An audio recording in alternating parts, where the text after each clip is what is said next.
हाय, मैं हूँ सोनाली और नया सफ़र शुरू किया है। कहानियों के सफ़र पे निकले हैं।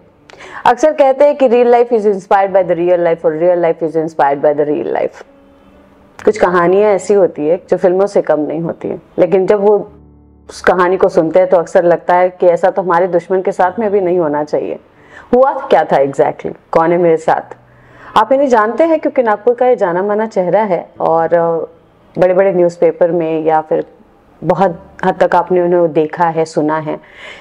मैं इनसे पहली बार मिल रही हूँ और इमेंस इंस्पिरेशन है ये। अक्सर अगर लगता है ज़िंदगी के में कि यार मेरे साथ ही क्यों, सब कुछ तो मेरे साथ ही बुरा हो रहा है, भगवान मुझे क्यों ऐसा चुनता है, सारी बुरा होता है तो मेरे साथ ही क्यों होता है। ये जो कंप्लेंट्स होती है ना, इनकी कहानी सुनने के बाद में आपकी सारी कंप्लेंट्स जीरो पर आ जाएगी। ऐसा भी हो सकता है, ऐसा आपको लगने लगेगा। मेरे साथ है दुर्गा पुट्टेवार, जो कि प्रोफेसर है अंबेडकर कॉलेज में, कॉमर्स में पढ़ाती है। और कितनी डिग्री है आपके पास में? चलता है 17 डिग्रीज। कौन कौन से विषयों में है degrees? BCom, MCom, MPhil, BEd, net set, PhD, GDCA, 4 subject में MA, LLB। My goodness, 17 degree. हाँ, तो सब घर में सब चाहते थे कि आप पढ़े लिखे बहुत बड़ी बने? नहीं, अभी 40 साल पहले का सफर अब शुरुआत करते तो उस समय इतना एजुकेशन का फैड नहीं था और ना ही इतना एजुकेशन में मतलब घर वाले सोचते थे कि लड़की, उनकी सोच एक ही थी, सीमित तक थी कि लड़की बस बड़ी हो जाए जल्दी से, उसकी शादी हो जाए, बच्चे हो जाए और अपने ससुराल में वो खुश रहे। लेकिन आपके घर में तो कहानी और थी। हाँ, आपका तो जन्म ही नकार दिया था। हाँ, चलता है, तभी तो आज इस पोस्ट पे हूँ। ये तो बड़े पॉजिटिव स्पिरिट है, पर कभी बुरा नहीं लगता? नहीं बुरा लगता, क्योंकि मैंने ऐसी सिचुएशन में जन्म लिया था कि वो थॉट ही नहीं आए। बस मुझे ऐसा लगता था कि मैं कभी इस जिंदगी से निकलकर एक अच्छी पोजीशन पर जाऊँ और ऐसी प्रेरणा बनूं जो मेरे आगे आने वाली जो फ्यूचर पीढ़ी है, जनरेशन है, उनके लिए मैं प्रेरणा बनूं। यही मेरे दिमाग में हमेशा रहता था कि मुझे बहुत पढ़ना है बाबा साहब की तरह। ये तो बस आप अभी बता रही थी मुझे कि बाबा साहब का भूत लग गया था, तो घर वालों ने बाबा साहब का भूत झाड़ने के लिए भी लेकर गए थे। ये कहानी मैं सुनूंगी, लेकिन उससे पहले जानना है, जब 1.5 साल की थी आप? 2 साल की 2 साल की थी तब एग्जैक्टली घर वालों ने क्यों जलाया था? क्या सोच थी? 2 साल की थी तो मेरा भाई हुआ, तो पहले तो ऐसे ही लगता था कि, और वो भी है ना हमारी कुछ कुप्रथा बोलते हैं, चाली रीति प्रथा की, उस समय डावरी का काफी था कि डावरी देना है, डावरी दे के शादी करना है। तो हमारी इतनी कंडीशन नहीं थी कि लड़की को पैदा किया जाए और उसका लालन पालन करना और शादी करना है तो इसका खर्चा वगैरह कैसे करना। तो इसीलिए शायद उनकी वो सोच थी, शायद सही भी थी और हम सही थी। हाँ, क्या उस समय की कि लड़की नहीं चाहिए। हाँ, लड़की नहीं चाहिए। सही लगता है आपको? हाँ, क्योंकि लड़कियों के जो हाल होते हैं, क्योंकि लड़की होने के बाद कभी तो मैं आज भी देख रही हूँ 21 सदी में 2023 चालू है, तो आज भी तो लड़कियों को जन्म के बाद मैंने देखा है कि अपनी ये जो सक्करदरा है बापू नगर, वहाँ के गाय के कोठे में डाल दिया ताकि वो गाय उसके ऊपर पाव दे, और न्यूज़पेपर में मैंने पढ़ा पाव दे और वो मर जाए। ये भी तो अभी आज भी तो घट रहा है ना, किसी को कूड़ेदान में डाला हुआ मैंने देख रही हूँ। कभी लेडीज को तो शौक लिया जाता है और घर के बाहर निकाल दिया जाता है, जो सुसाइड करने जाती है तो उन महिला को मैं लाती हूँ, कैसे संभालती हूँ तो मुझे ही पता है। तो फिर क्या करेंगे ऐसे सिचुएशन में, क्या कर सकते हैं? और 3 बच्चों का कैसे लालन पालन करेंगे? इतनी उनके तो उनकी खर्च, दारू पीना है, उनको बाहर के शौक है, उनके शौक नहीं होते, पूरे 2 वक्त की रोटी नहीं मिलती, तो एक बेटी को कैसे पढ़ाएंगे, कैसे करेंगे? तो उससे अच्छा है कि मार दो। ये अंदर का मलाल है ना। जो भी है, लेकिन मेरे दिमाग में उस समय कुछ नहीं आया, सच में बताती हूँ। उस वक्त क्या आएगा, आप 2 साल की थी। हाँ, उन्होंने डाल दिया कुएं में, मेरे ग्रैंडपा ने, आजू बाजू वालों ने बचाया, ग्रैंडपा लेके आए, खुद के मम्मी पापा ने? हाँ, तो उनको लड़की नहीं चाहिए थी ना, क्योंकि उनका हमेशा का कहना था की हमारे 2 बच्चे आहे, वो ये मराठीमध्ये नेहमी म्हणायचे की आम्हाला आमच्या चितेला आग लावायला आमचे 2 पोरं आहे, पोरगी नकोच आहे, आणि ही आमची पोरगी नाहीच आहे. असो, मग आता जेव्हा पोरगी नाहीच म्हणत आहे, तर पण मला त्यावेळेस माझ्या मनात कुठलाच विचार आला नाही. सच में बताती हूँ, मेरे दिमाग में कुछ भी सोच नहीं था कि बच्ची को क्या आएगा दिमाग में, बताइए आप. मुझे पता ही नहीं क्या है क्या नहीं. उस समय मेरे तो आपको किसने बताया कि आपको? मुझे आज मेरे जो रिलेटिव्स है, जिन रिलेटिव्स में मैं रहती थी, बहुत बड़ी फैमिली मारते थे. हाँ, ताने मारते थे की इला तिच्या माय बापानं सोडून दिलं.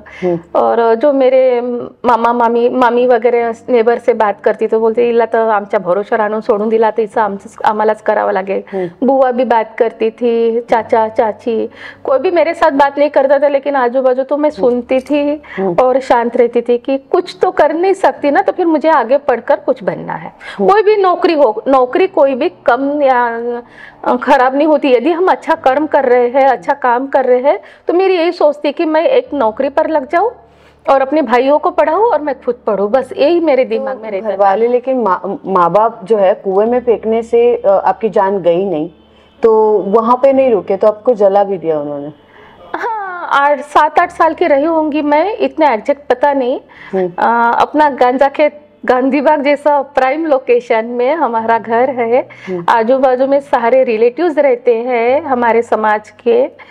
14 जनवरी का दिन था. आज भी मैं आधी रात को वो मुझे पूरे आग से लपटे हुए, वो पूरा घर आग से लपटे हुए था. वो रूम, पर्टिकुलर वही रूम जहाँ मुझे 4 बजे से उठाया था, वो एक काले मटके में पानी गर्म करते थे, भूसे की सेगड़ी.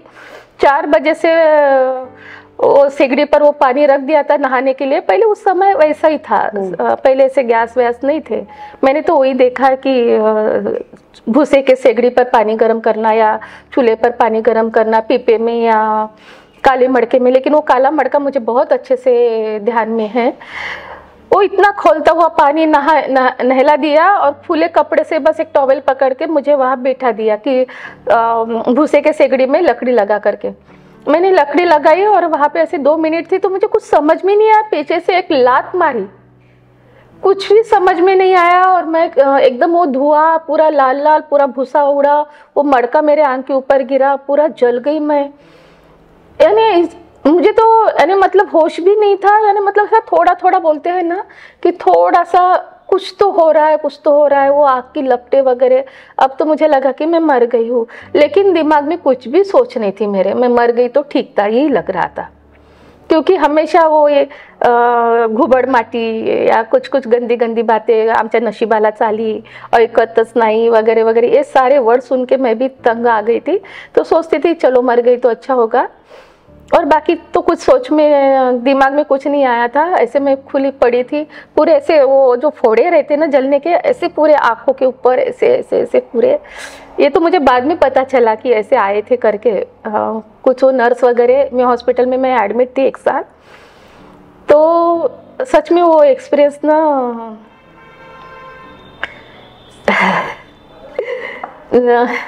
आज भी मैं ना दचक के उठती हूँ 14 जनवरी आई तो.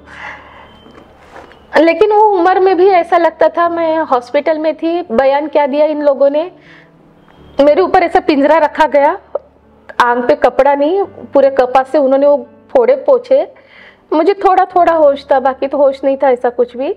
और सलाइन वलाइन लगाए. आने वाला कोई भी देखता नहीं था, और जिसने भी देखा तो दरवाजे में चक्कर आके वोमिटिंग होके गिर जाता था. ऐसे नर्स में आपस में बात कर रही थी तो पता चला. मेरे घर वाले तक देखने के लिए नहीं आए, और मैं हर रोज यानी 6-7 महीने तो मैं ऐसे ही बेड पर रही, बिना कपड़े और वो सलाइन पर पूरे फोड़े. और उसके बाद में थोड़ा सा उठने लगी तो मैं हॉस्पिटल का जो अपघात विभाग, जळण्याचा विभाग अभी भी लिखा था, अभी तो काफ़ी साल हो गए, गई नहीं. दरवाजे में बैठ के ना मैं वो छोटी सी नन्ही सी जान, कोई तो आएगा मुझे मिलने, कोई तो आएगा मुझे मिलने, कि मैं किसी की तो बेटी हूँ. सबके माँ बाप आते हैं, कोई रिलेटिव्स आते हैं, कोई फ्रूट्स लेके आते हैं, मेरे लिए टिफिन तो लाएगा, घर का खाना तो लाएगा. लेकिन नहीं आते थे, कोई नहीं आता था, मन मार के रहना पड़ता था। फिर वही की नर्स उसका टिफिन मुझे देती थी कभी कभी। पहले वो गवर्नमेंट ऑफिस दवाखाने में खाना मिलता था, अच्छी सोच थी गवर्नमेंट की पेशेंट के लिए। वो खाना भी कैसे उबला हुआ खाना रहता है, रोज राह देखती थी मैं कि कोई तो भी मेरे लिए कुछ तो भी लाएगा। और वो उम्र ऐसी रहती है ना कि अलग अलग खाने की इच्छाएं रहती है। नर्स जान लेती थी और वो उसने डब्बा लाया तो मेरे साथ शेयर करती थी, उन्हीं के साथ बातें करना वगैरह वगैरह चलता था। चलता है, जिंदगी है। फिर 1 साल के बाद उन लोगों ने खुद ही मुझे घर लाके छोड़ दिया। तब फिर से वही मेरे चट्टे, वो जब भी आईना देखती थी तो यही सोचती थी कि क्यों मैं बच गई। अभी भी मैं आईना देखती हूँ, वो जो पूरे चट्टे दिखते हैं, जैसे धूप में जाओ ना तो जलन के बाकी पूरे बॉडी के निकल गए ग्रोइंग एज के कारण, लेकिन वो जो चेहरे पर है वो चट्टे यहाँ के हाड़ के, तो वो हाड़ होने के कारण वो नहीं निकल पाए। तो याद आता है, चलता है, यही तो जिंदगी होती है। फिर भी यदि भगवान ने ये जिंदगी दी है तो कुछ सोचकर ही दिया होगा, ऐसे सोचकर फिर मैं आगे बढ़ती हूँ। इसके सपोर्ट में फिर उसी समय मुझे लगता था अब जिंदगी है, आगे तो बढ़ना है, कुछ तो करना है। सब मुझे इतना बुरा बुरा बोलते हैं कि आई आई हमारी किस्मत में आई है, हमारी नहीं है, हमको नहीं चाहिए, नहीं चाहिए। तो ऐसा कुछ बनना है कि ये चाहिए, ऐसा लोग बोले। क्या बात है, इसे पॉजिटिव स्पिरिट कहते हैं। हाँ, उस एज में भी। तो मुझे क्या करना है, तो मुझे घर का काम तो नहीं करना, घर का काम मतलब अपना जितना है उतना करना है, लेकिन मुझे बाहर नौकरी करके, क्या नौकरी वो भी नहीं समझ में आता था, क्या बिजनेस करना वो भी नहीं समझ में आता था, लेकिन ऐसा कुछ करना है कि ताकि मैं सबकी प्रेरणा बनूं। माँ बाप क्या करते थे आपके? मत पूछिए ना, मेरे पास मैं ज्यादा उनके पास रही भी नहीं और ना ही मैं उनके पास, नहीं उन्होंने मुझे कभी रखा। और कभी बोलते हैं ना, जब मैं देखती हूँ कि एक बच्चे का और माँ का प्यार हो तो कभी मिला ही नहीं, कभी बोला ही नहीं कि मेरी बच्ची है, नहीं छे बोलते, तो कभी ऐसा प्यार से लिया ही नहीं। और कौन माँ बाप है कभी समझ में आया भी नहीं मेरे। आप लेकिन सबसे ज्यादा करीब किसके थे? मेरे भाइयों के और दादा के। मेरे दादा फ्रीडम फाइटर थे। रियली मुझे बहुत प्राउड है कि ऐसे विठोबाजी पुट्टेवार ऐसे जो फ्रीडम फाइटर है उनकी मैं नात हूँ। मुझे बहुत गर्व है और मैं उनके जैसी बनी हूँ। वो हमेशा बोलती थी तू दुर्गा है, दुर्गा जैसे रहना। ये नाम भी आपको उन्होंने दिया ना? या उन्होंने मेरी 3 साल की थी तभी मैं बाजू के स्कूल में, कारपोरेशन की स्कूल थी, उन्होंने बस एक बार लेके गए और सभी लोग उनके कलेक्ट हो गए आजू बाजू में। वो रहता है ना, एक लीडर आया है तो कैसे सारे जमा हो जाते, तो उस समय का उनका बहुत ये था, रेपुटेशन था। तो सारे जमा हो गए। उन्होंने बोला ये दुर्गा है मेरी नाती, इसको बस एडमिशन करवाना है। तो स्कूल के टीचर ने एडमिशन करवा दी। कुछ पैसे वैसे का तो मुझे कुछ समझ में आया नहीं, बस वही एक एडमिशन है कि मेरे ग्रैंडपा ने कर दी, उसके बाद किसी ने एडमिशन नहीं करवाई। आपको क्या लगता है क्यों ऐसा था कि जब आपके जो दादाजी थे वो फ्रीडम फाइटर थे, इंदिरा गांधी के द्वारा सम्मानित थे, ताम्रपत्र मिला था, सिल्वर पत्र था, हाँ सब कुछ है, और उनके बेटे और पोते वो भी ले जाके बेचते थे और जुआ खेलते थे ऐसा वो जब घर में नहीं रहते थे तो उनको बहुत गंदी गंदी आदतें थी। चलता है। अभी मैं नहीं बता सकती, मैं बहुत छोटी थी और ये सोचने की मेरी उम्र भी नहीं थी और ना ही मेरे। लेकिन अब जब सब कुछ समझता है, अब आप लोगों की भी इतनी मदद करती है, तब कैसा लगता है? क्या एक कंप्लेंट रहती है जिंदगी से? नहीं, कंप्लेंट कुछ भी नहीं है। यदि वो सिचुएशन नहीं होती, वो परिस्थिति नहीं होती, तो मैं ये सोचती नहीं कि मुझे इस सिचुएशन से बाहर निकलना है और अच्छी पोस्ट पे आना है। मैं हमेशा किताबें पढ़ती थी। मेरे हाथ में कुछ किराना लाया और इतना सा पेपर का, न्यूज़पेपर का भी टुकड़ा मिल गया तो उसको पूरा पढ़े बगैर मैं नहीं छोड़ती थी। पढ़ने का बहुत ही बड़ा मुझे शौक था। यानी शौक मतलब वो मेरे नस नस में है पढ़ना। मेरे हाथ में कुछ भी पढ़े मिल जाए ना तो पढ़े बगैर मैं छोड़ती नहीं। तो पढ़ाई कैसे करती थी आप?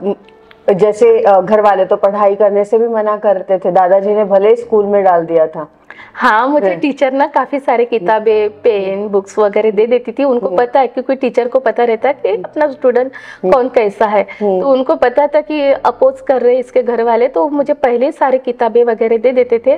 और जैसी किताब लाई कि मुझे तो रहा नहीं जाता था, जैसे एक छोटे बच्चे को कैसे मिठाई रही तो खाने का मन होता था, वैसे मेरे लिए था कि किताब है ना, वो किताब मैं कब पढ़ती और कब नहीं, इतना हो जाता था। और सबको सोने देती थी, मैं 7 बजे सो जाती थी पहले।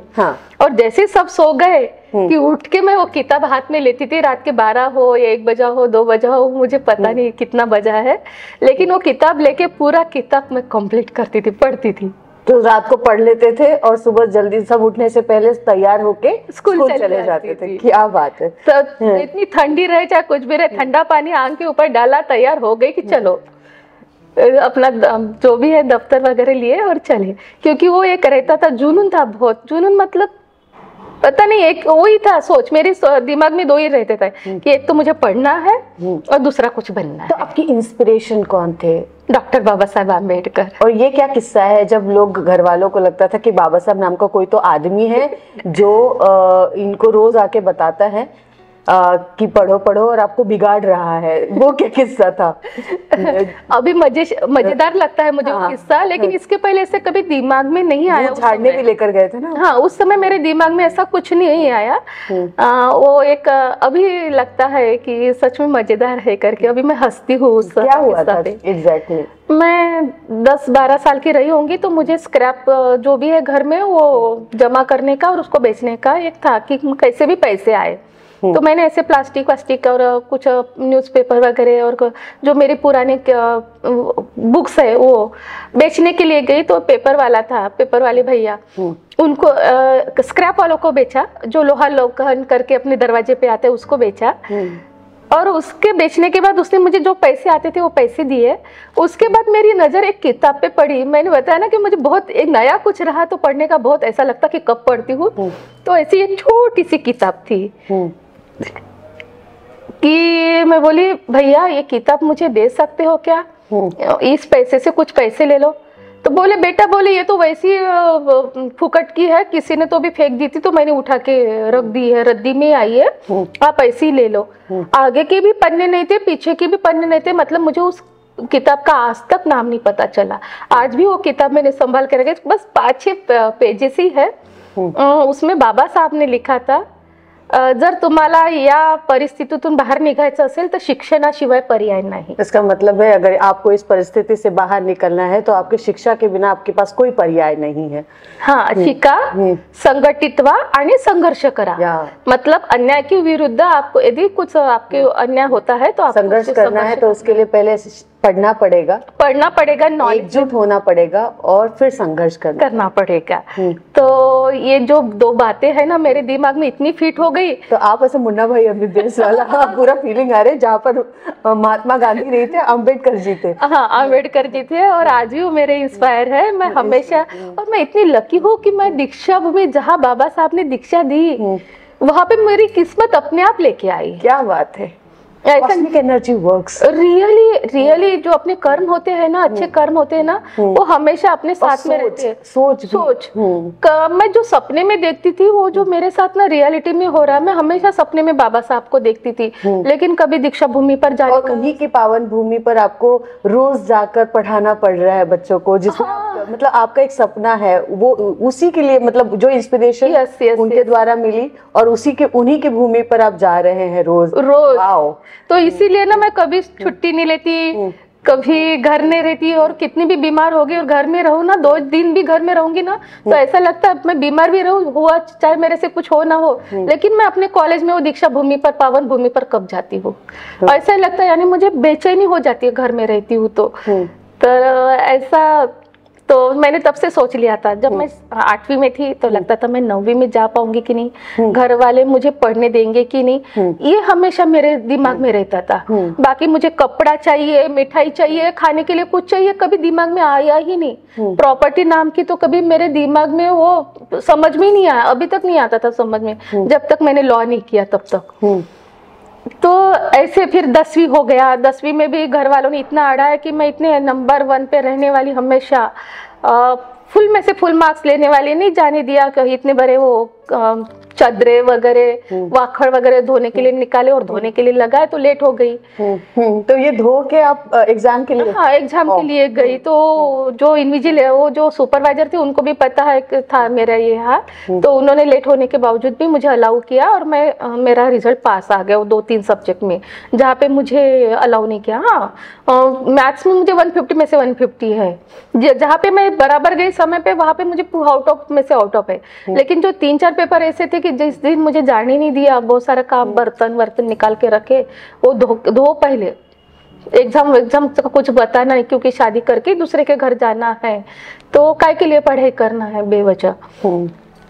तो इसलिए मेरे मेरिट लिस्ट घसर गया। तो उसके बाद मैंने मेरिट का कभी सपना नहीं देखा। मैं बस इतना ही चाहती थी कि मुझे फर्स्ट क्लास के अच्छे परसेंटेज मिले और मुझे बाबा साहब की तरह बहुत सारा पढ़ना है, बहुत सारी डिग्रियां लेना है। उस समय मैं डिग्रिया का मतलब नहीं समझता था, मतलब क्या पढ़ना है ये नहीं समझता था, लेकिन बाबा साहब की तरह मुझे पढ़ना है, बाबा साहब की तरह होना है। हाँ, ये बहुत जुनून है। तो ये मैं घर में जब मुझे अपोज करते थे तो मैं बोलती थी नाही, मला बाबा साहेबांनी सांगितलं का शिकायचं आहे, शिक्षणाशिवाय पर्याय नहीं। बाबा साहब ने बताया है कि नौकरी करना है, अच्छे पोस्ट पे जाना है, अच्छा पहराव पहनना है ताकि आप अच्छे लोगों का आदर्श बनो। ये जब मैं बोलती थी ना तो लोग मेरे घर वालों को लगता था कि कोई बाबा साहब नाम का एक व्यक्ति है जो इसको बहला फुसला रहा इसको बहला फुसला रहा है और इसको पढ़ा रहा है। तो वो बोलते थे इला कोणीतरी बाबासाहेब नावाचा एक माणूस आहे तो फसवत आहे आणि बाबासाहेबच करत राहते, रात्री झोपेत बाबासाहेब करत राहते। तो ऐसे बोलते थे 1-2 बार। तो 2-3 बार क्या कई बार मुझे ना वो मांत्रिक उस समय में रहते थे बालाजी नगर, मुझे याद है। बहुत ऐसा वहाँ पे घर वगैरह नहीं थे, ऐसे खेती जैसे थे। वहां पर भी लेके गए, वो मांत्रिक के सामने बिठाया और उनको बताया कि इसको बाबा साहब ने पछाड़ा है। तो वो मांत्रिक बोलता आप भूत है बाबा साहब का, वो उसको झाड़ना पड़ेगा। तो उन्होंने मुझे वो एक गिलास पानी था, वो गिलास पानी में कुछ अंगारा वंगारा राख जैसे डाला, पीने के बाद मुझे अच्छा लगा। वैसे शायद मेरी में कैल्शियम की कमी होगी तो इसलिए अच्छा लगा होगा, ये अभी पता चला कि कैल्शियम की कमी के कारण अच्छा लगा होगा जब मैंने पढ़ा। वो एक नींबू दिया खाने के लिए, तो बोले छिलटे के साथ खा जाओ। तो मुझे पता था उसमें विटामिन सी है, पढ़ती थी ना छोटे छोटे न्यूज़पेपर, तो इसलिए मैंने खा लिया। छिलटे के साथ नहीं खाना होता था, मैं बोली खा लो ना, क्या फर्क है। और अभी इनकी मर्जी से होने दो, अपन चुपचाप से जाना बैठना, जो करते करने देना। कई बार लेके गए, फिर बाद में बोलते कि बाबा साहब इससे निकलता नहीं, बहुत झपाट लेला है बाबा साहब नीला। लेकिन ये सच बात भी है। हाँ, बात सच है। अभी भी है, अभी भी सच है। ये बहुत बड़ी बात है, अगर देखा जाए तो ये बहुत बड़ी बात है। और मुझे लगता है बाबा साहब का भूत ना हर किसी को लगे और वो जड़े ना। अभी भी कभी कभी सोचती हूँ ना तो मुझे हंसी आती है ये बात की, लेकिन उस समय में ऐसा कुछ भी फीलिंग्स नहीं थी, अच्छी बुरी या हाँ है। मैं तो इजीली बोल जाती थी कि मुझे बाबा साहब, जो भी पढ़ती थी ना बाबा साहब के बारे में किताब में, तो वो मैं बोल देती थी। ऐसे दिमाग में कुछ भी नहीं था, लेकिन मेरे घर वाले या आजू बाजू के लोग क्या सोचते थे कि इसको बाबा साहब ने पकड़ लिया है। तो ऐसा किस्सा था, चलता है। लेकिन आज आपके पास 17 डिग्री है। हाँ, 17 डिग्रीज। अब जब आप पढ़ लिख गई हैं और मतलब अब परिवार आपको कैसे देखता है? सारा समाज अच्छे से देखता है। परिवार से तो मैं 24 इयर्स की थी, वो भी किस्सा बताना चाहूंगी। यही नागपुर जैसे सिटी में मैंने मेरे ब्रदर को मेडिकल स्टोर्स लगा दिया। मैंने मेरी नौकरी को रिजाइन कर दिया, क्योंकि रोज बोलते थे कि लफड़े करने जाती है या कुछ गंदी बातें, इसलिए बाहर जाती है। तो तंग आके मैंने गवर्नमेंट नौकरी को रिजाइन कर दिया। फिर अपने ब्रदर के साथ में घर के सामने में मेडिकल स्टोर्स लगाया, आरपी मेडिकोस, और मेरा ब्रदर मेडिकल कर रहा था। तो दोनों मिलके हम संभालते थे। फिर भी उनका ना कम नहीं होता था मुझे छेड़ना, बहुत परेशान करते थे, गंदी बातें रोज का रोज। लेकिन मेरे दिमाग में ऐसा कुछ नहीं आता था। अब ऐसा लगता था मैं हूँ, मेरा चेहरा खराब है इसलिए बोलते हैं, तो अब क्या कर सकते हैं ना। अभी जैसे भिखारी है, अब मैं उनके तरफ देखती हूँ ना, उनको भी कोई सोच नहीं। उनको पता है कि मैं इस सिचुएशन में जन्म लिया है, तो हमको भीख मांग के बड़ा ही होना है। तो वही मेरी शायद वो सोच रही होंगी, मेरे दिमाग में ऐसा कुछ आया नहीं। बोलते हैं तो बोलने दो। लेकिन एक दिन क्या किया, 24 इयर्स की थी, मैं सुनती नहीं, मैं दुकान में जाती हूँ, शॉपिंग करती, मेडिकल स्टोर्स की पूरी मेडिसिन मैं ही लाती थी। आज भी फवारा मार्केट में मुझे सब पहचानते हैं, क्योंकि वो शॉपिंग मैं करती थी, सब माल भरती थी, और मेरा ब्रदर रात के 2-2 बजे तक वो सेलिंग करता था, मेडिकल स्टोर संभालता था। वो नहीं रहा तो मैं संभालती थी। इतना अच्छा काम करने के बाद, काम गंदा नहीं होता, काम अच्छा होता है, लेकिन इतना अच्छा काम करने के बाद मैं अपने ब्रदर को पढ़ा रही हूँ, लिखा रही हूँ, उसका खाना बना के उसको खाना खिला रही हूँ, मेडिकल स्टोर संभाल रहे। एक IIT एमटेक हो गया, पुणे में उसको सेटल कर दिया नौकरी में। उसका सेटलमेंट होने का था, तो उसके सेटलमेंट करने, उसको सैलरी नहीं दे रहे थे, तो उसके सपोर्ट में मैं गई थी, उसको सेटलमेंट कर दिया। इतना अच्छा 2 भाइयों को करने के बाद भी ये लोग कहीं और रहते थे, तो फिर से आ गए। मैं जहाँ मेरे भाई और मैं रहती थी अपने दादा के घर, वहाँ आ गए।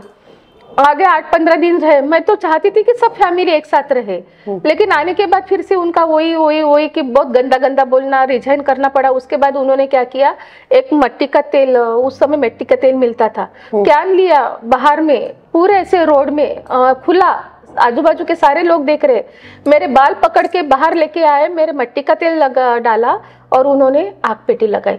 तो मैं जो ड्रेस पहनी थी, जो ड्यूटी का मेरा खाकी कलर का ड्रेस था, नीचे से जलने लगा। आजू बाजू में पुलिस लोग वहाँ चाय पीने आए थे, तो उन्होंने वो बुझाया।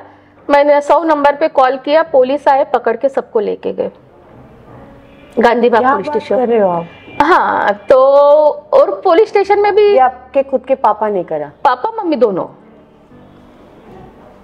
तो माँ का दिल माँ की तरफ पसीजा नहीं?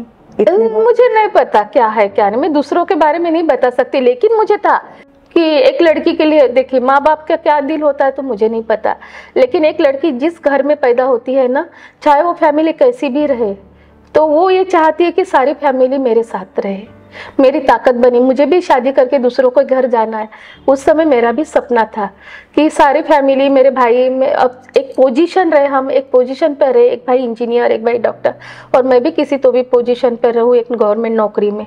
और मुझे गवर्नमेंट नौकरी की कमी नहीं थी, मैं नेट से 3 बार पास हो चुकी, लेकिन उसको भी फाड़ दी थी। जैसे घर में पहले सर्टिफिकेट कुरियर से आता था, उसको भी फाड़ दिया। 3 बार नेट सेट पास होने के बावजूद फाड़ दिया। आखिर में मुझे क्या करना पड़ा, तेलंखड़ी के पास, तेलंखड़ी मारुति है ना, वहाँ पे उसका जो लास्ट वाली पायरी होती है, वहाँ पे एक लेडी बैठती है किताबें बेचने के लिए। उसके साथ मैंने फ्रेंडशिप की, उसका एड्रेस लिया और सेट का फॉर्म भरा। तब मेरा CA चालू था, CA का फाइनल ईयर था। मैंने सेट का फॉर्म भरा और उसका एड्रेस डाला, तो वो सेट का रिजल्ट फिर उसके नाम पे, उसके पास आया। तब उस समय उतने फोन उसके पास भी नहीं था, मेरे पास भी नहीं, और रहता भी था तो बहुत ही, मतलब इतने एक्टिव नहीं थे ना फोन वगैरह। तो मैं कभी कभी 8-15 दिन में वहाँ एक चक्कर मारती थी। तो जैसे मुझे पता चला कि उसने बताया कि बेटा तुझं काहीतरी आलेलं आहे, पाहिलं तर सेट।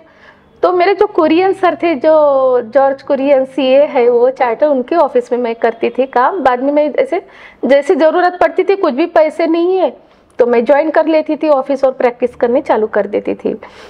तो उनको भी खुशी हुई, मुझे भी खुशी हुई। क्यों इतना गुस्सा क्यों कि सिर्फ लड़की है? अब क्या जानूं उनके दिल की बात। पर आपको तो बोला होगा, कोई गुस्सा तो जाहिर करा होगा। हाँ, मुझे बोलते थे हमेशा कि तू निकल जा, हाँ, आमच्या माथ्यावर बसून खाता है, तू निकल जा यहाँ से तोंड काळा कर। हाँ। तो मैं जाके वो ऐसा लगता है ना, माँ बाप बोलते हैं, माँ बाप है, हाँ। बोलते थे, हाँ। तो मैं सुनती थी और मुझे कुछ आगे बढ़ना था, तो मैं तब मेरी पढ़ाई पहले वो, मतलब आपने अब नहीं सोचा कि ये लोग ऐसा क्यों करते? अभी भी है आपके माँ बाप? हाँ है, लेकिन कोई बातचीत नहीं है? नहीं, कुछ भी नहीं। अब फिर 24 इयर्स की थी, पुलिस स्टेशन में फिर मुझे वो जो ऑफिसर थे उन्होंने पूछा, ये लोग तो ऐसा बोल रहे हैं कि हम जेल में जाएंगे, लेकिन ये हमको नहीं चाहिए, तो अब क्या करना है?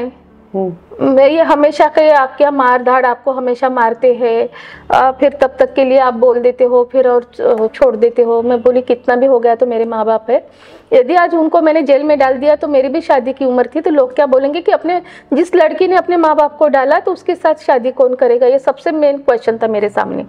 मुझे शादी भी करके किसी के घर जाना था और आगे भी बढ़ना था, पढ़ाई करना था, तो बदनामी होंगी, इसलिए मैंने बोला ठीक है, उनकी इच्छा है ना, मैं नहीं चाहिए तो मैंने बोली ठीक है, उनको उनके जाने दो, दादा मेरे जो दादा है उनके घर में जाने दो, मैं ये घर छोड़ के बस वो जो आधा ड्रेस जला हुआ ड्रेस, पाँव में चप्पल नहीं, क्योंकि बिना चप्पल के मैं पुलिस वाले लोग उठा के लेके गए थे जला दिया करके, तो मैं बिना चप्पल के, मेरे पूरे बाल पूरे ऐसे बिखरे हुए हैं, एक भिखारी के समान दिख रही होंगी शायद मैं। तो वैसे फिर मैं पुलिस स्टेशन से निकल गई, तो घर छोड़ दिया मैंने। इससे बुरा क्या हो सकता है कि आपके खुद के माँ बाप आपको एक्सेप्ट नहीं करना चाहते? आपने कभी पूछने की कोशिश नहीं करी कि क्यों नहीं एक्सेप्ट करना चाहते? किससे बात करूं, कभी मेरे साथ बात ही नहीं की उन्होंने अच्छे से। यानी कभी जैसा एक रहता है ना कि एक साथ खाना खा रहे, बेटी समझ के, ये नहीं मेरी बेटी है, ऐसा कोई ऐसा जैसे मैं टीवी में देखती हूँ एक सीरियल में कि माँ बाप का प्यार बच्चों के साथ, वो कभी मुझे दिखा ही नहीं, तो मैं किससे बात करूं? कभी किसी अच्छे से बात ही नहीं की। तो मुझे लगता था कि मैं कुछ नहीं हूँ, शायद आज मेरे पास कुछ भी नहीं है, मैं शायद उसी लायक हूँ, इसलिए नहीं करते बात। लेकिन मैं कुछ अच्छी पोजीशन पर जाऊंगी, कुछ अच्छा बनूंगी, तो यही लोग मुझे बोलेंगे, ये मेरे दिमाग में आता था। क्या वैसा हुआ? तो मैंने छोड़ दिया, क्योंकि उनको तो मैं नहीं चाहिए थी, बिल्कुल नहीं, मतलब नहीं, वो बोले। अब तो मैंने छोड़ दिया, वो आगे की स्टोरी बताती हूँ। अभी मुझे इनके घर नहीं आना था, क्योंकि मैं किसी को परेशान नहीं करना चाहती थी। हाँ। क्योंकि माँ बाप है, कितना भी हो गया तो उन्होंने मुझे जन्म दिया, तब मैं ये दुनिया देख पाई हूँ, ये भी सबसे मेन है। तो मैं वहां से निकल गई। मेरे पेट में 2 दिन से कुछ भी नहीं था। रेलवे स्टेशन पर बैठी लोगों ने मुझे शायद भिखारी समझा होगा, इसलिए किसी ने टोका नहीं, रोका नहीं। फिर एक गाड़ी आई, गाड़ी में मैं बैठ गई तो फिर ऊपर जाके मैं सो गई, क्योंकि ना टॉयलेट नहीं, बाथरूम नहीं, पूरी आग होने लगी थी मेरे इसमें। ऐसा लगता था कि मेरी जान जा रही है, पूरा जी मचल रहा था। तो मैं वैसे ही सो गई ऊपर जाके, स्लीपर में नहीं, वो शायद जनरल का डब्बा रहता होगा, वो उसमें बैठ गई मैं। वो गाड़ी गई जम्मू कश्मीर। अच्छा। हाँ, जम्मू कश्मीर से वो फिर से वापस आने लगी। वो इधर आते आते रास्ते में कहीं लोग बोलते थे कितनी बड़ी बड़ी नदियां है, तो मेरे कान पे पड़ती थी, लेकिन मैं नीचे नहीं उतरी। लोगों को लगा कोई भिखारी होगा, सोया होगा, किसी ने मुझे बोला भी नहीं और कोई देखता भी नहीं था। शायद मैं इतनी गंदी दिख रही होंगी, वो बाल 2 दिन से खाना नहीं, जला हुआ ड्रेस। तो फिर अभी वो सब बोल रहे थे कि अभी तो बस 4 घंटे में 5 घंटे में नागपुर आने वाला, ऐसा कुछ बोल रहे थे। वो सुना मैंने, मैं बोली नागपुर के नाम से मेरा तो जान ही निकल गई। मैं बोली नागपुर जाके क्या करना है, जो नागपुर मैंने छोड़ दिया, अभी उस नागपुर में कदम नहीं रखना। और मेरे पास एक भी डॉक्यूमेंट्स नहीं, डिग्री नहीं, 1 रुपया भी नहीं, कुछ नहीं, खाली हाथ, पाँव में चप्पल नहीं, जला हुआ ड्रेस। तो मैं आते आते एक नदी दरवाजे में गई, नदी थी। अब मैं बोली भगवान बस तेरे पास आ रही हूँ, कूद गई नदी में। बहुत बड़ी नदी थी, वो खत्म ही नहीं हो रही थी, गाड़ी चली जा रही थी, तो बीच में आके मैं कूद गई वो नदी में। उम्र क्या थी आपकी? 24 साल। 24 साल। क्योंकि अब नहीं बोलते हैं, अभी उनको मैं नहीं होना, तो मैं उनको ना पनिशमेंट कर सकती हूँ, क्योंकि कितना भी हो गया तो उन्होंने मुझे जन्म दिया है। मेरे 2 भाई है, इतनी बड़ी फैमिली है, क्या कहेंगे समाज वाले, बहुत सोचना पड़ता है। तो मैं बोली मही नहीं चाहिए ना, लड़कियां नहीं चाहिए ना, क्योंकि डावरी देना पड़ता है, शादी करना पड़ता है, उनका खर्चा करना पड़ता है। तो कूद जाओ ना, कूद गई। और नागपुर तो नहीं जाना था मुझे। तो क्या हुआ, कुछ देर बाद मैंने आंखें जब खोली तो मैं ऐसी बालू पे मैं पड़ी थी, और कुछ लोग थे मेरे आजू बाजू में, कोई लोग, उन्होंने शायद मुझे बचा लिया होगा, पता नहीं। बोल रहे थे कि कूदे तो हम वहीं पे थे, मछली वगैरह पकड़ रहे थे, तो हमने, तो क्या हुआ? मैं बोली कुछ नहीं हुआ, बस ऐसे ही हो गया। तो लोग समझने वाले समझ गए, मैं बोलती ही नहीं थी, कुछ भी नहीं बोलती थी। तो उन्होंने पैसे कलेक्ट किए और पुलिस को फोन लगाया, फिर से पुलिस आई और उन्होंने नहीं किया, फिर से मुझे नागपुर लाके छोड़ दिया रेलवे स्टेशन पे। मेरे हाथ में कुछ पैसे थे, तो गई, 2 ड्रेस खरीदी किए, 10-10 या 20-20 रुपए के बर्डी में मिलते थे, वो सेकंड हैंड कुछ, एक 50 रुपए का ड्रेस, ऐसे 3 ड्रेस लिए और रेलवे स्टेशन पर ही तैयार हो गई। फिर से रेलवे स्टेशन गई, तैयार हुई, पानी पिया नल का, और फिर मैं जॉर्ज कुरियन के ऑफिस में गई। यानी 2-3 ऑफिस में गई कि मुझे काम दो। तो सर्टिफिकेट मांगे, तो मैं बोली मेरे पास कुछ भी नहीं है, लेकिन मैं आपका जो भी काम है, झाड़ू रहे, पोछा रहे, कुछ भी रहे, मैं काम करने के लिए तैयार हूँ, बस आप मुझे सैलरी दीजिए और मुझे काम दीजिए। तो पहला जॉब आपको किसने दिया था? तो उसी दिन नहीं, मैं उसी दिन 3-4 मतलब सीए के ऑफिस में, क्योंकि मेरा सीए ऑलरेडी चालू था तो मैं छोड़ के आई थी ना बीच में, तो मैं सीए के ऑफिस में गई। तो मुझे जॉर्ज कुरियन है लिबर्टी टॉकीज के सामने, उनको पता नहीं क्या लगा, तो बोले मैं 2 दिन देता हूँ, बोले 2 दिन में मुझे डॉक्यूमेंट्स होना। मैं बोली ठीक है। अभी बोले बायोडाटा आपका वो बहुत स्ट्रिक्ट है, काम के जो चाहिए मतलब चाहिए। तो मैं बोली सर वो भी नहीं है, लेकिन मुझे काम चाहिए सर। बोली चाहे आप डांटो मारो कुछ भी करो, लेकिन मुझे काम दीजिए। तो पता नहीं उनको क्या लगा, काफी ओल्ड थे वो, तो वो बोलते हैं ना कि बुजुर्ग को काफी एक्सपीरियंस रहता है, तो उन्होंने मेरी नीड शायद जानी होंगी, तो बोलते बाजू में टाइपिंग का सेंटर है, आपको टाइपिंग आता है क्या? मैं बोली हाँ सर टाइपिंग आता है, कंप्यूटर भी आता है। गई टाइपिंग करके वो बायोडाटा बनाया मैंने। तो बोलते बीकॉम लिखा मैंने, तो बाकी की डिग्री क्यों नहीं लिखी? मैं बोली सर डॉक्यूमेंट्स नहीं है, यदि मैं लिखूंगी तो आप डॉक्यूमेंट्स मांगेंगे, इतना मैं अरेंज नहीं कर पाऊंगी। हाँ बीकॉम की है, बीकॉम लिखा है, तो मैं जैसे तैसे यूनिवर्सिटी से ला के दूंगी। तो उन्होंने ज्वाइन कर लिया। मैं बोली सर 500 रुपये दीजिए अब।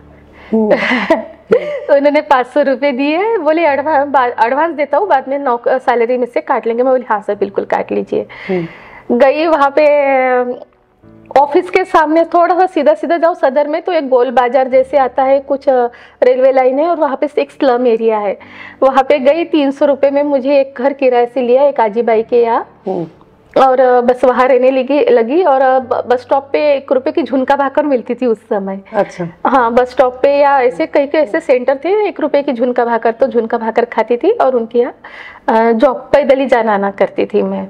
वो पास में था, 1-1.5 किलोमीटर होगा वो सदर में उनका ऑफिस, और वो उसके सामने से ऐसे जाओ सीधा गोल बाजार है, उसको क्या बोलते पता नहीं, याद नहीं आ रहा मुझे। तो 300 रुपये में तो उसको 200 रुपये दिए, 300 रुपये रखे पास में, और जो भी चीजें लगती थी तो ले लिया मैंने। तो ऐसे करते करते उनके यहाँ जॉब करने लगी। तो फिर 8 दिन के बाद फिर मैंने उनको अपने कमला नेहरू कॉलेज में की, वहां से मैंने रोल नंबर लिया। फिर यूनिवर्सिटी गई, वहां पे पूछा तो बोले हाँ एक फॉर्म भरना पड़ता है, रोल नंबर लिखो तो आपको डुप्लीकेट डिग्री मिल जाती है। तो वो सारे ऐसे धीरे धीरे मैंने डॉक्यूमेंट्स निकाले और वो सबमिट किए। अम्बेडकर कॉलेज कैसे पहुंचे आप? तो वही रहते रहते मैंने वो लेडीज से एक मुलाकात होगी, तेलंगखड़ी में जो रहती थी, उसका एड्रेस दिया था।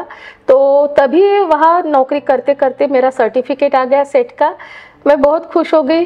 सर को शायद थोड़ी नाराजी दिखी मुझे चेहरे पे कि इतना पूरा ऑफिस संभालने वाली अब सेट पास हो गई है, और उनकी इच्छा थी कि मैं सीए बनूं वगैरह और सीए का ऑफिस संभालूं। तो फिर मैंने वो अप्लाई किया उमरखेड़ में। सर का काफ़ी वहाँ के प्रिंसिपल का काफ़ी बार फ़ोन आया, मैंने सर को बताया। मैं उनको हमेशा पेरेंट्स की तरह ही देखती थी और मुझे एक बेटी की तरह ही देखते थे, जो जॉर्ज कुरियन है। तो बोले बेटा तू जा, इतने बार कॉल आ रहा है, गवर्नमेंट नौकरी है और एक प्राध्यापक की नौकरी है, बहुत अच्छी नौकरी है, तू जा। मैं बोली सर लेकिन दुनिया कैसी है, कुछ गलत हो गया तो? कुछ भी गलत हुआ तो गवर्नमेंट की बस पकड़ना और ऑफिस में डायरेक्ट आना। इतना सपोर्ट मिला, सच में बताती, शायद अपने मम्मी पापा ऐसे कोई नहीं होता उसका खुदा। हाँ तो बिल्कुल बिंदास 2 ड्रेस पे गई। तो सच में उन सर ने ना मेरे रहने की खाने की, वहाँ पे प्रिंसिपल ने सारी व्यवस्था, इवन मुझे 20,000 रुपये एडवांस भी दिया और मैंने ज्वाइन कर लिया वहाँ का as a lecturer, permanent post. 1.5 महीने में मेरी पूरी अप्रूवल निकला, सैलरी बैंक में जमा हो गई, सब खुश थी। तो फिर वहाँ के प्रिंसिपल बोलते कि तू अभी तेरा पीएचडी अनकम्प्लीट है ना, वो पीएचडी कंप्लीट कर। वाह। हाँ न, तो मैं आपका पीएचडी भी कंप्लीट? तभी मेरा पीएचडी। कितने साल की थी जब आपने पीएचडी किया? तब मैं 27-28 साल की रही होंगी, अवार्ड हो गई मुझे भी, क्योंकि मेरा आधा वर्क हो गया था। मैं करती थी मेरा वर्क ना कंटिन्यूसली, मेरा ध्यान ना पूरा उसी में रहता था। अच्छा। कि सीए करना है, पीएचडी करना है या कुछ पढ़ना है, एमए करना है। सब्जेक्ट में करी आपने? मैंने कोऑपरेटिव सोसाइटी में की, क्योंकि उस समय कोऑपरेटिव सोसाइटी का काफी मतलब वो काफी लोगों के पैसा डूबा रहता। हाँ, सहारा का भी इशू हुआ था, परमात्मा का इशू हुआ, हाँ, शिक्षण सेवक का भी इशू हुआ था, काफी सारे इश्यूज चालू थे। इसलिए मैंने वो उस पे काम किया और उस पे कुछ सोल्यूशन दिए कि एटीएम करो, यानी मतलब प्रॉफिट में जाएगी। फिर वो संचालक थे, वो पैसे खाने वाले थे, लोगों के पैसे डूब जाते थे। तो फिर अभी रिजर्व बैंक ने उसके ऊपर काफी सारे काफी सारे उपाय किए और अभी नहीं ऐसा होता। तो आप अभी तो फिर वहां से मैं पीएचडी सबमिट करने के लिए मुझे यहाँ आना पड़ता था, फिर यहाँ की जगह निकली तो यहाँ फॉर्म काफी जगह निकली, तो तब मुझे 12 कॉलेज के अपॉइंटमेंट लेटर थे। क्या बात है। हाँ, किसी ने मुझे नाम नहीं पूछा, कौन पेरेंट्स है वो नहीं पूछा, मेरे पीछे कौन है वो नहीं पूछा, मैं कहाँ रहती वो नहीं पूछा, बस मेरा इंटरव्यू 1 घंटा चलता था। अच्छा। एक के पीछे एक क्वेश्चन और मेरे जो मन में आता था मैं उसका आंसर देती थी। पता नहीं, अम्बेडकर कॉलेज में ऐसे मैं किसी काम से आई थी, तो जो ड्राइवर थे जिस जीप में मैं आई थी, तो वो बोलते मैडम दीक्षा भूमि यही है। मैं बोली दीक्षा भूमि, अम्बेडकर कॉलेज दीक्षा भूमि पे है। मैं बोली भैया मुझे छोड़ दो ना, मेरा आज इंटरव्यू है। सही में उन्होंने मुझे ऐसा कभी ऐसे दूसरे रास्ते पर नहीं लेके जाते जो ट्रैवलिंग वाले रहते, लेकिन उन्होंने मुझे कॉलेज के सामने छोड़ दिया। गई तो उसका भी एक्सपीरियंस काफी मस्त रहा, वो भी थोड़ा शेयर करना चाहूंगी। मैं गई तो कमिटी जो इंटरव्यू लेने वाली कमिटी है वो भी उठ गई थी। अच्छा। हाँ, क्योंकि ज्यादा लोग नहीं आए थे। हाँ, इंटरव्यू खत्म हो गया। मुझे गेट से बोलते मैडम इंटरव्यू खत्म हो गया, लेकिन मेरा एक था अपन आए हैं तो जाके तो देखते हैं ना क्या हुआ। सही बात है। तो बाजू के इसमें गई तो बोलते मैडम ये फिजिकल डिपार्टमेंट है। तो मैं बोली ऑफिस का है, तो बाजू में ऑफिस है। तो मैं बोली मुझे बाबा साहब के भी दर्शन करना था। बोलते वो बाद में करना, यहाँ पे आप इंटरव्यू के लिए आए ना। मैं बोली हाँ। तो इंटरव्यू तो खत्म हो गया मैडम। मैं बोली एक बताओ कि पुट्टेवार मैडम आए हैं इंटरव्यू के लिए, आप ऐसा मैसेज दे दो। तो उन्होंने जो सामने जो क्लर्क लोग खड़े रहते तो उन्होंने मैसेज दिया। तो कमेटी नाश्ता कर रही थी शायद, क्या तो पता नहीं। वो तो बोले मैडम कमेटी बैठ गई, आपका वेट करिए। मैं बोली तुमको मुझे पानी तो पीने दो तो कम से कम। पानी पिया और अंदर गई तो 1 घंटा इंटरव्यू चला। तो बड़ा मुझे भी नहीं पता। जब मैं बाहर आई तो हिरेकन सर थे वहां पे जो बाहर में, वो हमेशा मुझे देखकर हंसते थे। मैडम इतने सारे लोग आए, किसी का सिलेक्शन नहीं हुआ, आप सबसे लास्ट में आए, इंटरव्यू कमेटी उठने के बाद में आए और आपका इंटरव्यू 1 घंटा चला बोले और आपका सिलेक्शन हो गया। जब भी मुझे देखते थे ना वो मस्त हमेशा हंसते थे जो क्लर्क लोग थे। आप अभी अपने लाइफ से खुश है? हाँ, मैं बहुत खुश हूँ, क्योंकि ये जो पढ़ा है ना ये आना बहुत जरूरी होता है। सही बात है। क्योंकि राह संघर्ष की जो चलता है वही तो सूर्य बनकर निकलता है। क्या बात है, क्या बात है ना। बहुत खूबसूरत बात। आप एक तेजस्वी सूर्य, उसमें तो कोई शक ही नहीं है। Thank you so much. और एक इंस्पिरेशन है।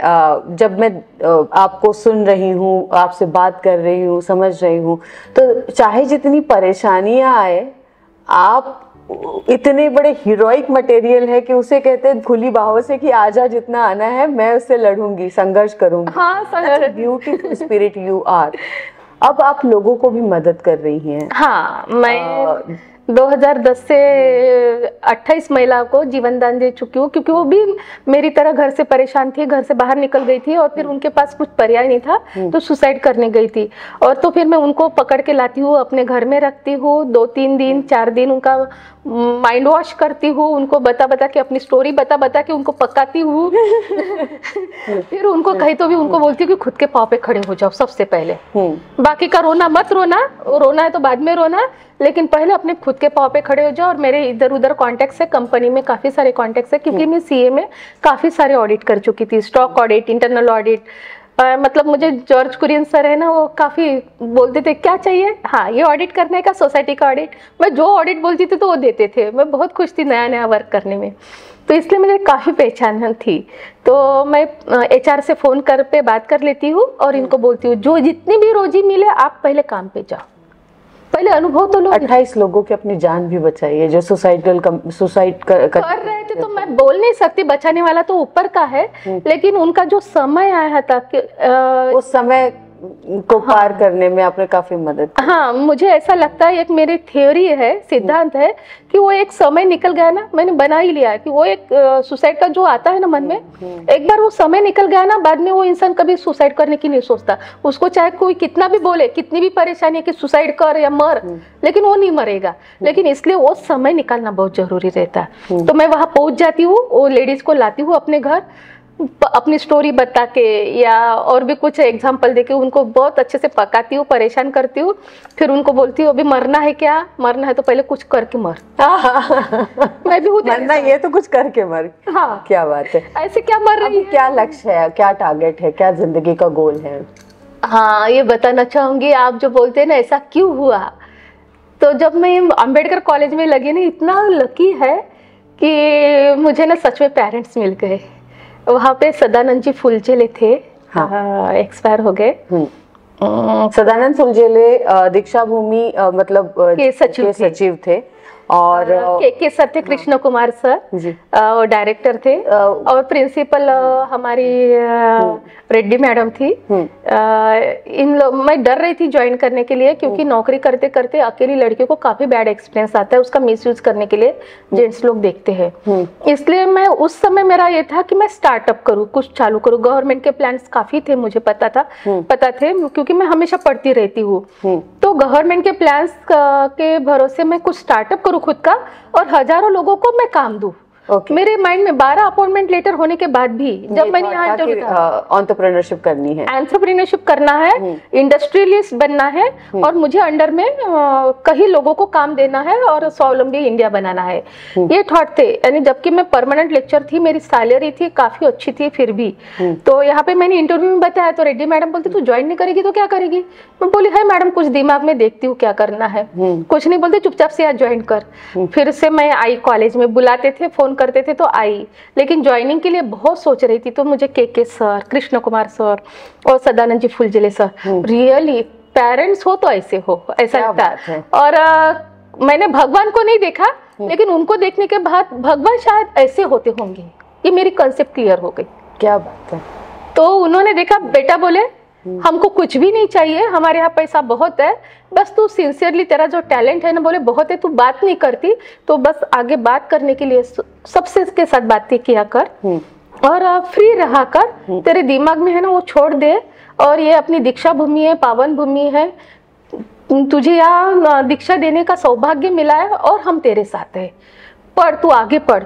तो कुछ दिनों के बाद उन्होंने सच में उसी साल मुझे ना LLB में एडमिशन दिलाई और मुझे मेरे राइट्स क्या होते हैं, मुझे मेरे राइट्स पता चले वो दीक्षा भूमि पर।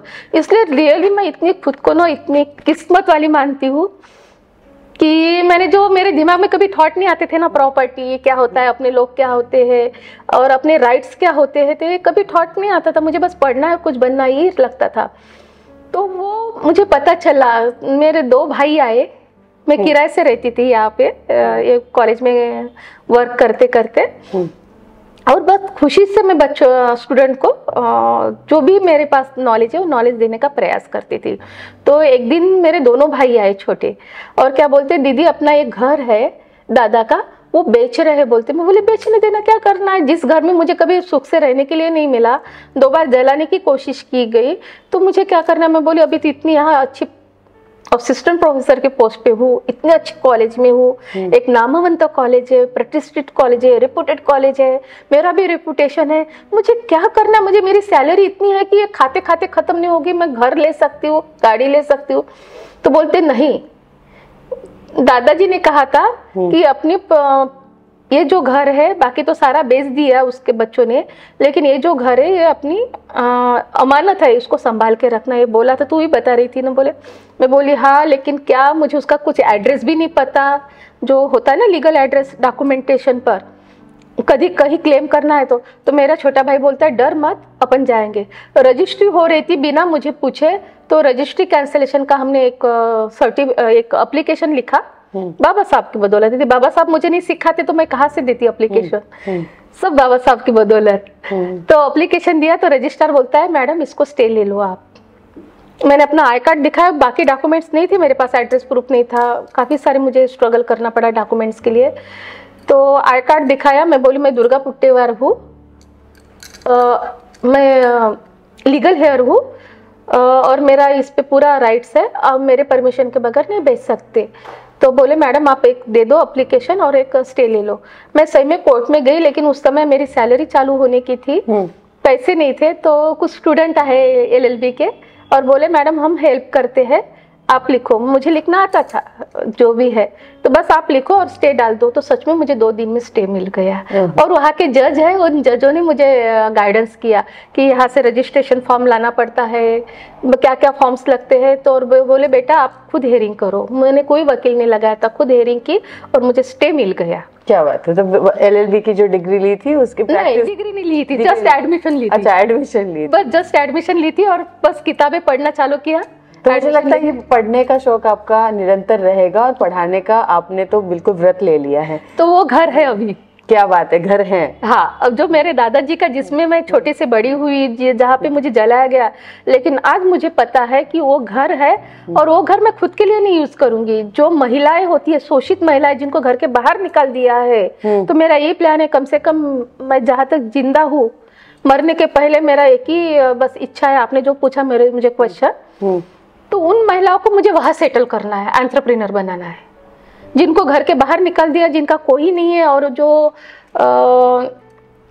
नक्सलाइट एरिया है, मैंने खुद देखा है, वहाँ पे जिन महिलाओं का बलात्कार किया जाता है, यूज किया जाता है, और फिर उनको ना घर वाले भी नहीं रखते हैं, उनको छोड़ दिया जाता है, उनको कुमारी माता करके बोलते हैं उधर लोग। और उनका शोषण होता है, उनको भी नहीं पता कि ये बच्चा किससे हुआ है, और उनको बच्चे हैं और वो जंगल में रहती है। वो महिला को मैं खुद मिलके आ चुकी हूँ, वहाँ पे कोई गाड़ी नहीं जाती, बस नहीं जाती, रोड नहीं है। तो मैं ये चाहती हूँ कि थोड़ा सा यहाँ से अपने इससे फ्री हो गई, यानी अभी मेरा काफी वर्क है, नैक का काम है, यहाँ से थोड़ा फ्री हो गई या रिटायरमेंट के करीब आ गई मैं, तो वॉलंटरी रिटायरमेंट लेके मैं उन महिलाओं को यहाँ पे बैठाना, यानी सेटल करना चाहती हूँ, बस यही है में है। क्या बात है, बहुत बहुत शुभकामना आपको। और I feel so inspired, so motivated. वाकई में आपके दादाजी ने जो नाम रखा है ना दुर्गा, मुझे लगता है बहुत ही समर्पक है। बहुत बहुत thank you, thanks a lot for coming over here and discussing very intimate story of your life. Thank you Sonali Nakshine madam, आप फाउंडर हो। That's very और ने क्या महिलाओं का जो प्रेरणा है वो लेके आप समाज को बताना, ये भी बहुत बड़ा काम होता है मैम। हाँ, एक्चुअली मैं बताना चाहती हूँ कि इस चैनल के जरिए हमारा उद्देश्य है कि we will celebrate the womanhood. स्त्री शक्ति का उत्सव होना चाहिए डेफिनेटली, लेकिन जो शोषित है, पीड़ित है, उन महिलाओं को आगे लेकर आने का भी हमारा प्रयास रहेगा। The motive behind this channel is to celebrate the womanhood and also empower the women. So thank you so very much. आपकी जो कहानी है मुझे लगता है बहुत सारी महिलाओं के लिए बहुत ही मोटिवेशनल रहेगी। और बेसिकली जिंदगी में अगर आप परेशान है तो मुझे लगता है पढ़ना जरूरी है, सारी परेशानियों को दूर कर सकते हैं किताबें। यस, हम किताबें जब पढ़ते हैं ना, दूसरा थॉट दिमाग में आता ही नहीं, क्योंकि वो जो पढ़ना होता है ना, कि ऐसा लगता है क्या होगा आगे, उनके कंक्लूडिंग तक आते आते हम बाकी की जो भी परेशानी है वो सब भूल जाते हैं। Exactly. So moral of the story है, किताबों को अपना साथी बनाइए, फ्रेंड बनाइए और देखते रहिए हमारा channel. Thank you so much. आपके चैनल के लिए मेरा तरफ से बहुत बहुत शुक्रिया, और ऐसे ही आपका चैनल दिनों दिन प्रगति करे और सब हर किसी के पास पहुंचे। मैं तो ये चाहती हूँ कि आज मोबाइल हर किसी के पास एंड्रॉयड मोबाइल है, आपकी ये प्रेरणादायी जो स्टोरी है वुमेन के लिए, वो हर वुमेन के पास पहुंचे, और वुमेन भी जो है सुसाइड करने के लिए न जाए, कुछ तो भी बने, कहीं पर भी जॉब करे। एक बार जॉब में आ गई, काम करने में आ गई, तो उसको कैसे वहां से फिर प्रेरणा मिलती है कि नहीं मुझे और आगे करना है, अपने आप वो एक्सपीरियंस आते जाता है कि मुझे और इससे अच्छा। हाँ, thank you so very much once again. Thank you ma'am, thank you so much. आपके चैनल का भी मैं बहुत शुक्रिया, दिल से शुक्रिया करती हूँ। आपने मुझे यहाँ बुलाया और मेरी काफी तारीफ की। मैं उतने काफी तारीफ के लायक तो नहीं हूँ लेकिन बहुत तारीफ की, सच में तो आपकी तारीफ करना चाहिए। Thank you so much. Thank you.